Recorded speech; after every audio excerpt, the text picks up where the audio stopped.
네, 매주 월요일은 지난 한 주간 증시 정리하고 이번 주 투자 전략 세워봅니다. 증시 쏙쏙 하나금융투자 윤보원 부장과 함께하겠습니다.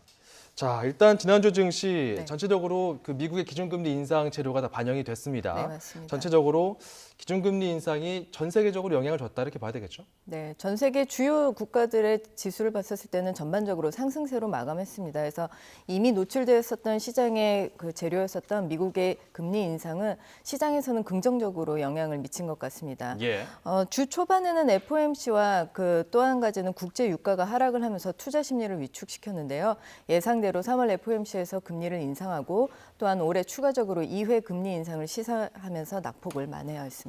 그러니까 과거에 미국에서 금리를 올릴 때는 한 해에 6번씩 올리고 막 이랬으니까 네네. 이번에는 연중 3번 올리겠다 하니까 이게 완만한 상승이다. 그래서 네, 또 한 가지는 굉장히 네. 속도 자체가 점진적이다라는 그렇죠. 것을 강조해서 그런 면들이 이제 시장에서 긍정적으로 해석이 되었습니다. 자, 유럽 쪽은 어땠습니까? 네덜란드 총선이 있었고요. 우리 증시도 굉장히 강했는데 지난주 정리해 주시죠. 네, 아무래도 유럽 같은 경우는 네덜란드 총선이 계속해서 불확실성으로 작용을 했었는데요. 다행스럽게도 극우파였던 자유당의 지지율 자체가 예상을 하회하면서 강보합권으로 마감을 하였습니다. 예. 가장 가까운 나라인 중국에 대해서도 좀 살펴보면 국무원 발전연구센터에서 이제는 중국 경제 성장률이 하락이 아닌 수평 구간으로 넘어갔다라는 그 경기 회복에 대한 자신감을 보여줘서 이러한 기대감으로 상승 마감하였습니다. 네.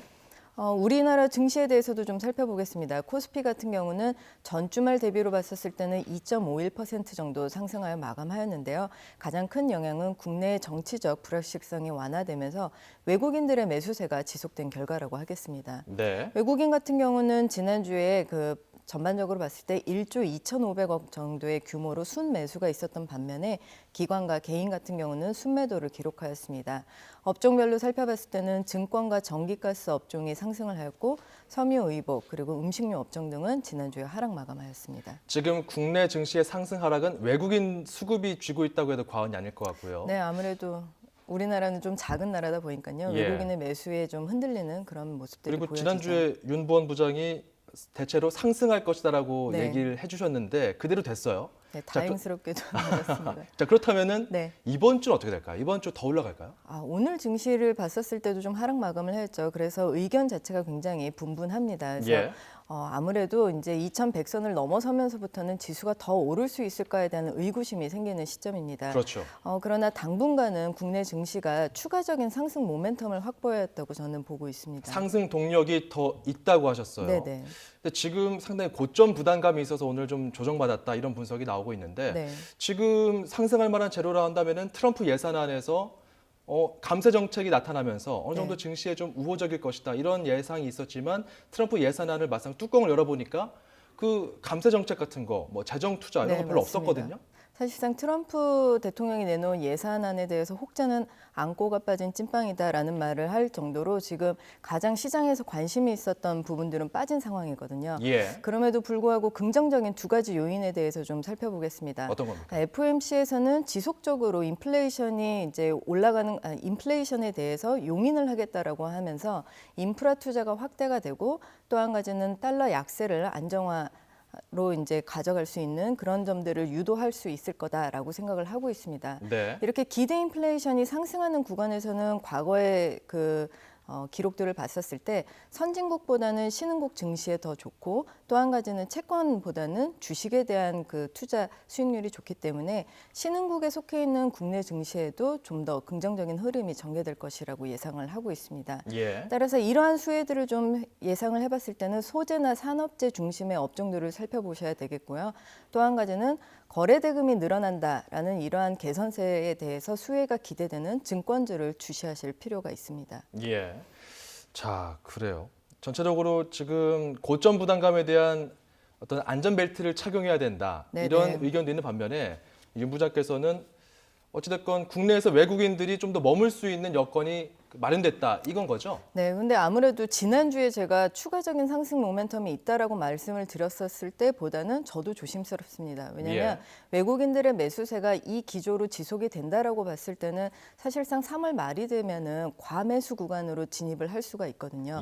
그렇기 때문에 이번 주는 지난주에 대비해서 봤었을 때는 좀 더 많은, 좀 더 높은 수익률을 추구하겠다라는 전략보다는 짧게 이익을 실제로 실현해 가시는 그런 전략을 추구하시길 바랍니다. 네, 원화가 강세가 되고 달러가 약세 기조가 좀 유지될 것으로 보면서 외국인들이 원화를 이제 갖게 되면 돈을 더 벌게 되는 거니까. 네, 아무래도 좀더 원화가 있을 강세가 것이다. 됐을 때는 외국인 이거고요. 자금이 빠져나가는 데는 좀 시간이 걸릴 것 같습니다. 알겠습니다. 그러면은 자 이번 주에 우리가 좀 눈여겨볼 만한 것 중에 하나가 공매도 과열 종목 지정제도 도입이 예정이 됐어요. 이건 네네. 뭡니까?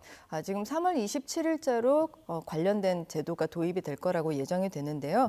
아무래도 공매도라는 것은 주가 하락을 전망을 해서 지금 주식을 갖고 있지 않은데 빌려서 주식을 먼저 매도하고 차후에 결제일에 맞춰서 주식을 다시 구해서 빌린 것을 갚는다라는 전략입니다. 그렇죠. 그래서 하락을 예상할 때 쓰는 거일 텐데 공매도 투자 같은 경우는 그러니까 과대평가가 된 주식의 거품을 없애고 또한 하락장에서도 증시 유동성을 높일 수 있다는 장점이 있습니다.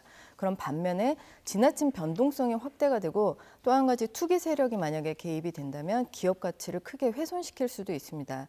이번 제도 도입은 이러한 좋은 점은 살리고 비정상적인 주가 급락에 대해서는 예방하고자 하는 취지인데요.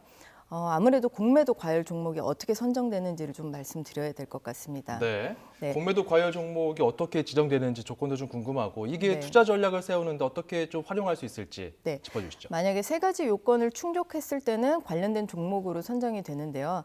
첫 번째는 거래대금 대비에 공매도 거래대금 비중이 20%를 넘어서고 또 한 가지 공매도 거래대금 비중이 직전 40거래일 평균 대비 2배 이상 증가하거나 마지막으로는 전일 종가 대비 5% 이상의 주가가 하락할 경우 이 세 가지를 충족하면은 관련된 종목으로 선정이 됩니다. 그래서 이러한 종목으로 선정이 되면 다음 날 이길 하루 동안은 공매도 거래가 제한이 되기 때문에 하루 동안에도 굉장히 손실을 크게 가져갈 수 있기 때문에 이런 제약을 없애기 위해서는 공매도 비중을 줄이기 위한 매수가 좀 기대해 볼 수 있겠죠. 그래서 매수세를 기대해 볼 수 있고 또 한 가지는 더불어서 실적 개선 모멘텀까지 존재하는 종목들을 조금 간추려 봤는데요. 어떤 게 있을까요? 네, S51, 삼성증권, SPC, 삼립, BJF 리테일 이런 종목들을 좀 꼽아볼 수 있겠습니다. 네, 이 종목들은 이제 주식을 매수할 가능성이 매우 높기 때문에 네. 좀 눈여겨볼 필요가 있다라고 해주셨어요. 네, 맞습니다. 자, 오늘 장은 조금 숨고르기 양상이었죠? 네, 맞습니다.